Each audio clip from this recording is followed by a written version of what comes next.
নমস্কার। আশা করি সবাই ভালো আছেন। একদিন দুদিন গ্যাপ হয়ে যাচ্ছে, আগেই বলেছি বিভিন্ন কাজ আছে আমার, লিগাল, পলিটিক্যাল, সোশ্যাল। এইসব দায়িত্বগুলো পালন করতে গিয়ে ইউটিউবের পেছনে সময় দেওয়া হচ্ছে না। কাজের প্রেশারও প্রচুর বেড়ে গেছে। সুতরাং যখন চেষ্টা করি, একটু ফাঁকা পাই, চেষ্টা করি আপনাদের জন্যে।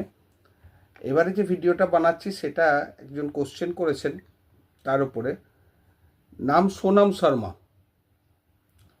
তিনি জিজ্ঞেস করেছেন, if the property is in the mother's name and she passed away, can her children file আর 2G case against the tenant?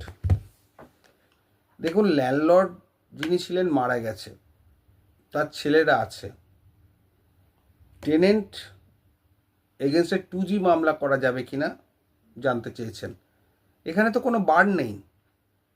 Landlord তো সারা জীবন বাঁচবে না, তাকে তো একদিন মারা যেতেই হবে।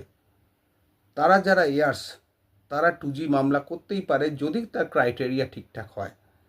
ক্রাইটেরিয়া বলতে, যদি রেসিডেন্সিয়াল টেনেন্টের ক্ষেত্রে যদি হাজব্যান্ড টেনেন্ট হন, হাজব্যান্ড মারা গেলে তার ছেলে মেয়েদের 5 বছর রাইট, আর ওয়াইফের লাইফ লং টেনেন্সি রাইট। আর কমার্শিয়ালের ক্ষেত্রে ওয়াইফের রাইট নেই, ছেলে মেয়েদের 5 বছর। এই হচ্ছে মেন আইন। এবার ধরুন 2G মামলাটা ল্যান্ডলর্ডকেই করতে হয়। ল্যান্ডলর্ড মারা গেলে তার ইয়ার্সটা ন্যাচারালি ল্যান্ডলর্ড অটোমেটিক্যালি হয়ে যাবে বাই অপারেশন অফ ল, অথবা যদি উইল করা না থাকে তাহলে অপারেশন অফ ল, আর যদি উইল করা থাকে তাহলে বাই প্রোবেট, যাকে পাওয়ার দিয়ে গেছে, যাকে ওনার বানিয়ে গেছে, যাকে ল্যান্ডলর্ড বানিয়ে গেছে, তিনি হবেন। 2G মামলা করা যাবে, কোনো বার নেই তাতে। কারণ 2Gটা ইনফ্লিক্ট করে, ইমপ্লাই হচ্ছে টেনেন্টদের ওপরে, ল্যান্ডলর্ডদের এখানে কোনো ব্যাপার নেই।